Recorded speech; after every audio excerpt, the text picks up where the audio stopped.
Kana hunda keessatti mudannoo addaa wayii yoo qabaatte gaaffii xumuraatu sin gaafatin yookaan immoo gaaffii xumuraa si gaafadhe keetanii mudannoo addaa maaliif hin dhumu akkuma been jedhee waan dubbachuu barbaadan immoo yeroon sinii kenna dubbadhaan sinii jedha xumurarra sinii galee waan dubbachuun isin kattafte yoo jiraate hin dubbattu gabaabsitanii waan namni dhaga'uu qabaa fakkeenya ta'a jettan amma xumurarratti gaaffii xumuraa kooti eenyuun maal isin maaliif tuttuqxu qalqalaatu modee ta'uun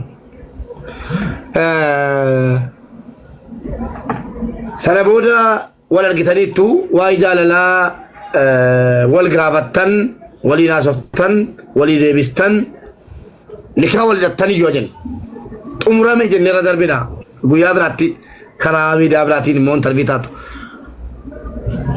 akkamitti gara biyyaatti galuu dandeesse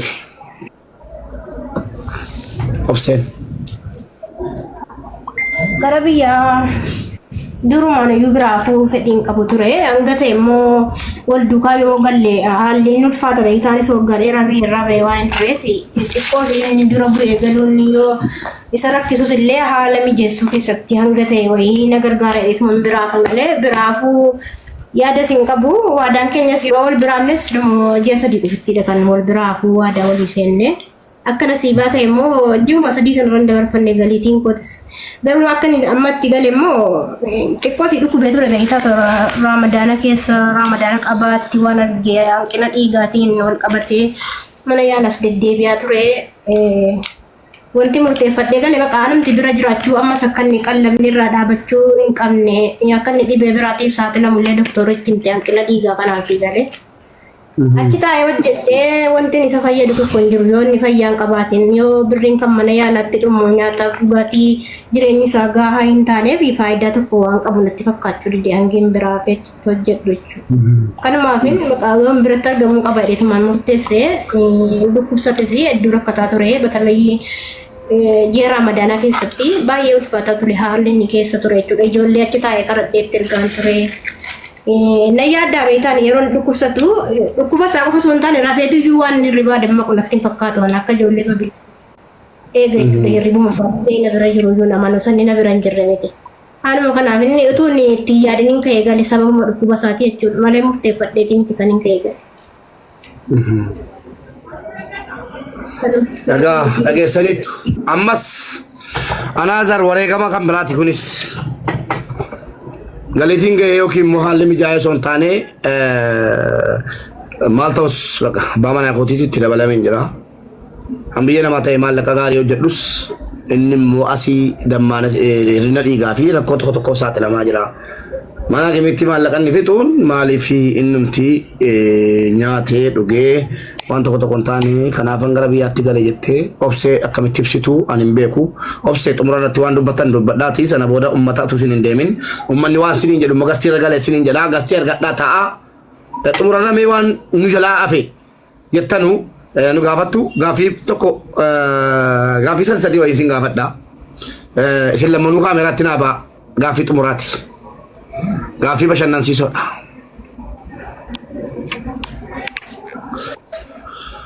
Obsee mubeenii bara jireenyaa keessatti amma wal argitan kanatti uffatas haa ta'u qalamii manaas haa ta'u maalis haa ta'u halluu gosa kamii jaallata? Bifa maalii jaallata?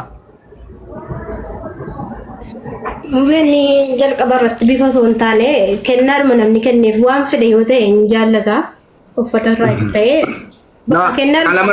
Qalamarraan siin jedhe bifa fakkeenyaaf diimaa adii gurraacha bicaa haga ta'e mee amma mubattee tamma wal argitan tamma mubattee bifa kalarii si galee namti kalaroota keessaa bifa diimaa jaallata sababni isaa akka nasiibaa ta'e caammaa haaraan ni bitate wayii yeroo miilli isaa jiru bitate kan ijoolleen jalaa dhoskan wayiitu jira yeroo tokko tokko waan caammaa kanaan dubbata caammaa kana haaraa bitadhee tun hin kaatiin faa jedha ture footoon bila keessaa isarrattis dabalatee immoo kan nasiibaa gaafa hin jalqaba uffata bituu fi tun itti nimin hin bitee uffata diimaan bitee fi uffata sana baay'ee tokko jaallata uffata diimaa. Kanaafuu kana diimaa jaallata jechuudha.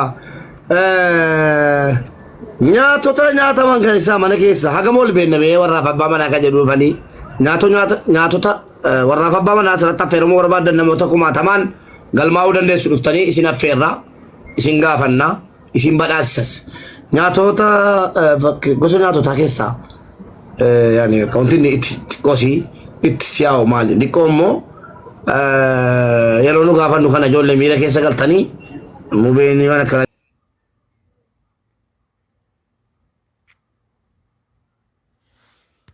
jaalataa daabnaa hin jettanii xiqqoo akkana feerreeshii bakkeetti waan harka siirraan jedhe malee waan harka namaarraan jenneen maal jaallata nyaachuu biddeen immoo shiroodha moo naani bareechi wanni bareechi jaallatu nyaata keessaa waan sirrii amala rakkisaa akkasii hin qabu nyaata keessaa waan tokkotti deddeebi'een salachaa malee waan fedheyyuu yoo ta'e waan ittiin nama ifatu hin qabu nyaata waan harkatti cibbuun jaadha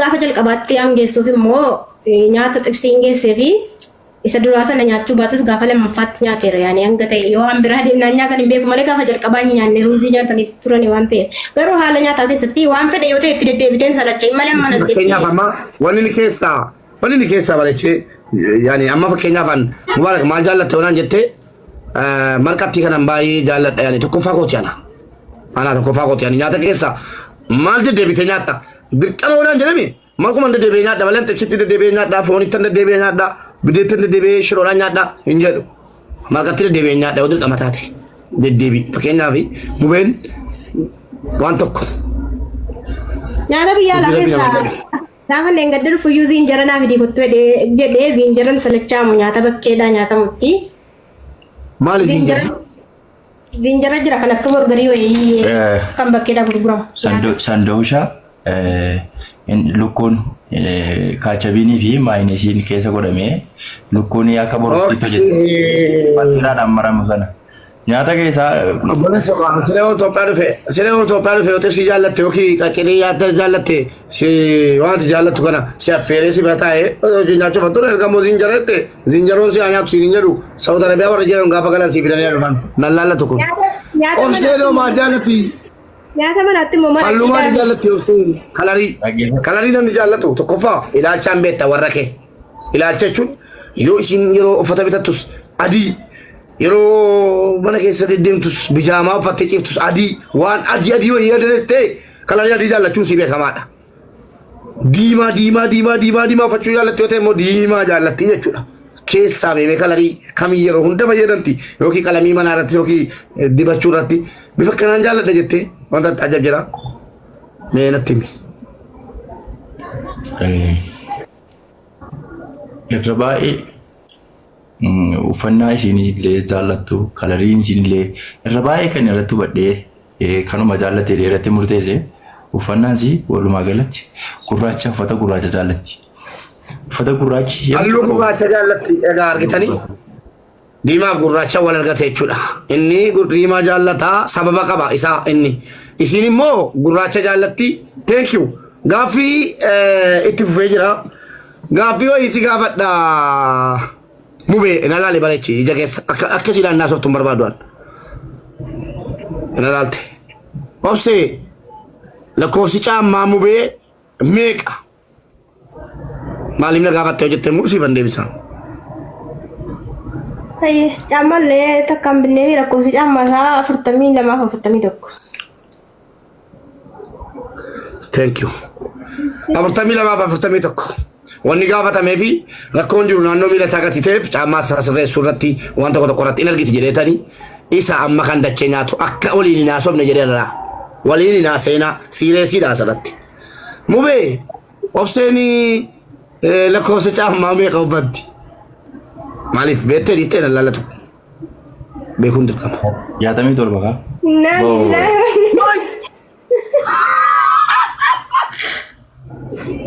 Ay. Ya Nabi terbaik jiru abad. Ya. mau kemana gue debar? Mal arba mo. Arba kesari mo mira jata vidor banjiro boleso. Jata vidor banjati mo be ka batao. Jata vidor mai. Obse be ka batao.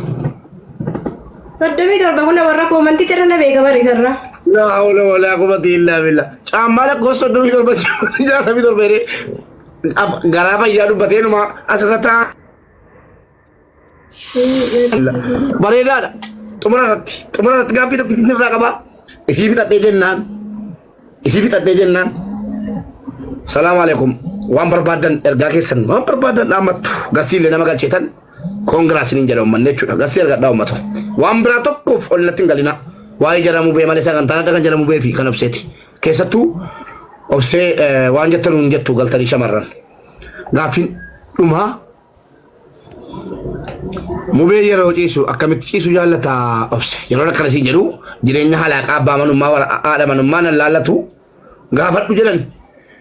Bitaa harka bitaarra moo duddaan ciisu jaallatamoo harka mirgaarra moo waa'ee halaaqaa warraaf abbaa manummaatiin alatti jechuudha sun nu laallatuni shayxaanaa miti nu mubeen yeroo ciisu fakkeenyaaf ati biraa deemtee yeroo itti bakkee ilaaluftu akkamitti ciisa argita nam tokko gombifatee ciisa nam tokko duddaan ciisa wallaahi nam tokko harka mirgaarra ciisu jaallata tokko harka bitaarra isa malee yeroo jinciiftanu siin hin genne yeroo bakkeedhaati dhuftu yookiin immoo deemee rafeennaan fa'aati yerootti qodhaa miicuudha dubbattaatu jira.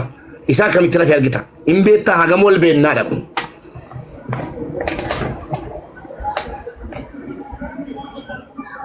Minuutii irra kaa'ee yoo. Amma argetti gaa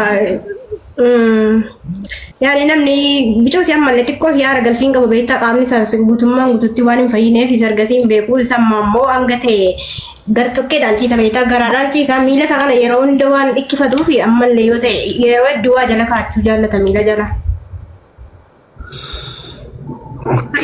Miila isaa sababii miila isaa jala kaachuudhaaf akkasitti ciisa jechuudha. Galatoomaa gaaffii tokko utuu namni hin beekin dhageeyyi waan namni hin jaallanne itti nama galchaa akkasii fan godhaa jirra xumurarra jechuudha. Jarris kolfuu qabu uummannis kolfuu qabaadhaa fi abshir mubeeko xumurarratti immoo wannan siin jedhu utuu namni ol galee hin baxabbatin jechuudha. Baay'ee si dinqisiifadha obsee mubee caalaatti obsee hedduun si dinqisiifadha. Dubartii rakkeetii maal qaba miiliyoonni tokko miiliyoonni biiliyoonni tokkotu jiraatte sila bareedaadha ulfaadhu galatoomi saatii akkanaa namni wal baqata malee walitti hin dhiyaatu ati fakkeenya dubartootaati xumurarra waan dubbatattu yoo qabaatte gootittiidhaan gara gootittii jaalalaati jedheen moggaase isuma dhuguma gootittii jaalalaati. Egaa jannata ta'uutu sana rabbiin sababii kanaa si'a mucaa kana kaddamtee jannata argatu rabbi si'a taasisu jedheen du'aa isii kadhadhaa gara biyya duniyaatiin immoo gootittii jaalalaati ati sirraa waa barannaa namni sirraa waa barata dubartii sirraa waa baratti barsiiftuu jaalalaa jedhee si moggaafadheen jira. Oolichi si galchaa tiimii Maamoo Ahmad akkasumas namoonni hedduun ergataa jirtu xumurarra waan dubbattan yoo qabaattan dubbadhaa utuu nama hin galchin nama galchuu eegaluufan waan dubbachuu barbaadan afeera jettan dubbadhaa. Keessa ni dabaree fixeera. Waan tokko waan dubbachuu qabutu jira. Namoonni baay'een karaa sooshaal miidiyaa waa baay'ee dubbataa turanii gaafa viidiyoon jalqabaa wayii ciccitee deemuudha kaasee booda kanarra immoo erguma nuti kaawol godhannee waan dararaa hedduutu ture beektaan adda baasuudhaan waan baay'een godhamaa ture achumatti biyyuma sana keessatti jechuudha. Sun homaayyuu natti hin fakkaanne angaruu akka namni jedhe sana osoo hin taane mucaan kun akkamiin lafaa fuudhamuudhuma qabaa kan jedhudha gaafa dura kan hin murteeffadde dhaqee. Erga karaa walitti dhufnees immoo irra baay'ee nama birrii isaatii fi birrii irra nyaattee baduu fi waa baay'ee jira turan isii galee. Kanarratti dabalatees immoo hundan dubbannuuf malee waan baay'ee hanga gadda bararaa koo dirasiillee waan baay'ee nurratti deemaa ture haa ta'u iyyuu murteen koo gaafa duraa garuu viidiyoon jira viidiyoon an sagaleedhaan dubbadhe hanga gaafa xiyyaarradda nu baasutti anatu si wajjin jira kan hin jira ture rabbi immoo sababa godhee jireenya kanaa walitti nu qabee gaarii walitti nu qabee haa ta'u jedheetu man dhiisee waan baay'ee waan dararaa hedduu deemaa ture bira darbee jechuunumaaf hin jedhee wanti darbeera walumaa galatti viidiyoo footoo kana isa gadda deemaa ture illee namoonni baay'een kana hundani kaamalee waliin turanii jedhaa turanii. Na dhaga'uu didde obsee na dhaga'uu diddani. Abbaan barbaade waan barbaade haa jedhu. Ati kaayyoo kee geesse inni kaayyoo isaa ga'eera waan ta'eef wallaahi aasaa akkanaa dhageessu taanaan ummanni addaan isin baasa. Kanaaf abshiraa jabaadhaa geesse jabaadhaa isiniin jenna. Meemee obboleessa keenya asirratti waan an gaafadhu jira tokko ol galeera akka rabbii ka jettu ol gadi waa'ee namaa wada waalaa ishee ciraannaa waree sila sau wada waalaa jenneerra. Hayyee mube xumurarra waan dhaammattoo qabaatte waan dubbattoo qabaatte waan hafeera jettu dubbadhu namoonni ol galan jechuudha. Afaan jara nyaataa jira ol galan isiniin haasa'udha. Galatooma alfaadhaa hundumti keessaniyyuu kan keessaniyyuu dhaggeeffachaa share copying haasaa keenya banaasaa keenya kun laalle keessanii dhaabaa godhaa sheerii godhaa keessaniyyuu dhaggeeffachaa jiru hundumti keessan galatooma. Haasaanii baay'eetu jira. Kan isin imimmaan qabachuu hin dandeenyetu jira. Haasaan waa hedduutu jira. Maaliif haasaan dheeraadha. Yoo haasofne dhumatu anammas taanaan waa tokko wanti naammadhu namoonni baay'een eega dhufee dhibeen kun irra ga'e namoota baay'eedha kan keessaa natti dhufe dhiifama naa godhaa yeroo tokko qofa na dhaggeeffadha. Waa'ee kiyya waa'ee sirraa sottoo hin taane waa tokko qofa naammadha. Namoonni baay'eedha natti dhufe miidhamaa baay'eedha. Asumaan waan tokko illee yooni nama tokko namuma kan godhata gadi baasuudhaafis natti ulfaata. Dubbachuudhaafis natti ulfaata. Waa baay'ee natti dhudhufaana. Sababa dhibee kanaa waa baay'ee na qorata. Nama walitti na geessu. Akkasuma ta'ee mucaa sana deemee viidiyoo isaa waraabee gadhiisee ituun sodaadhutti isaa baay'ee tokkoon sodaataa ture. Maaliif namaatti gargaaramaa turte maaf akkas goota waan jedhu namoonni jecha hin taaneen xiqqoo waan hansaraa waan jedhu namoonni baay'eedha kan natti dhufanii mubiyaatiillee na beektaa waa baay'een sitti haasaa ture nama baay'ee sitti fidaa ture. Aduuni beektaa kanaaf akkasii uummatoota kan koo asitti yoo dogoggoree hiraadhalee dhiifama naa godhaati. Gara FB kiyyaa yookaan ani fooloodhaaf miti laayikiidha yookaan beekamtiitti argachuuf miti. Wanti naammadhu kanuma wanta biraa yoo qabaatan kan biraa immoo viidiyoo kiyya qofa jala gaseenaati mucaa sanaaf yoo dandeessanii yoo maallaqa kafaluu dadhabdan sheerii qofa naa godhaati akka gargaaramu godhaafi. Kanuma inni biraan turuu galatooma ulfaadha.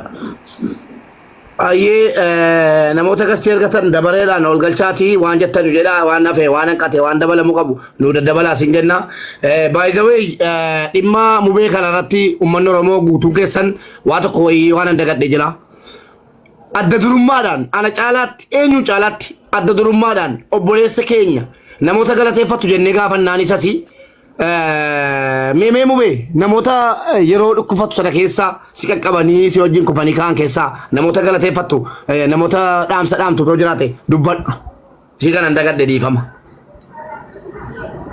Namoota galateeffatu nama 3,600 jira waan ta'eef maqaa jaraa waamiitii abaluu jedhiitii maqaa jaraa waamii galateeffadhu. Warra dagatte immoo irra siifa darban. Garuu adda durummaadhaan. Ani namoonni baay'eedha. Maqaa jaraa kan hin beeknetu jira. Kan dursa dhufee na bira dhufes hin jira. Kan maqaa jaraa si beekutu hin jira. Kana osoo hin jenne ani namoonni keessatti yoo kutaan akkana jechuu osoo hin taane hunduma jaraa bakkatti galatoomaa kan jedhee gaariidha. Maqaa jaraadha osoo hin taane maaliif natti muufatu namoota hin beekne. Dhugaadha galatoomi. Galatoomi xumurarra waa balleessina. Uummanni Oromoo guutuun keessan anaaf ija bitaatiif ija mirgaatii argitanii ana dogoggorsiisee ooleyyuu utuun hin yaadin utuun ka'ee maqaa nama 3 waamee mucaan kun nama 2 immoo dagate akkasii jedhu itti dhaga'ama galatoomi mubeekoo baga maqaa namaa waamin ana dogoggoree ilma namaati. Oromoon guutuun keessan warri na bira dhaabattan warri dhuftanii suudiitti ilaaltan warri dhuftanii na gargaartan warri galaanaa fiddan warri na geggeessitan warri imbaasii na geessitan warri gara miidiyaatiin sagalee naa taatan guutuun keessan Oromoo koo galatoomaa waan Oromoo taataniif Oromummaa keessaniif rabbiif jecha na bira dhaabattan siniin jedhee jira ulfaadhu mubee aboo himmachi ana yuroo goggora keessa galeen oole. Namoota eegaa waan jettan yoo qabaattan alfiyyaa eegalaa. Waan gaafattan yookiin waan jettan yoo qabaattan dubbadhaa dabareedhaan alfiyyaa achumaan ummuu rayaan achumaan diggoo achumaan tiifuu Waalaikum assalam warahmatullahi wabarakatuh. Erga salaatii sin dhaggeeffata baay'ee namatti toltu baay'ee bareeddu baga rabbiin hiriyoota kan koo lamman walitti naa qabee naman jaalladhuudha lamman jaraayyuu baga rabbiin nagaan isin wal agarsiiseenis niin jedha. Asirratti waa tokko jechuu wanti hin barbaadu obseen dinqisiifadhaan obseen dinqisiifadhaa እና jabummaa isin keessatti argee akkaataa isinitti abbaa manaa jedhamee naan akkuma isinitti kabajjee jaalala isin qabdu kana jechuudha. Akka isinitti galtees waan hin beekuuf waan hin argeef guyyaa meeqa keessatti illee galiitii kan akka nagaama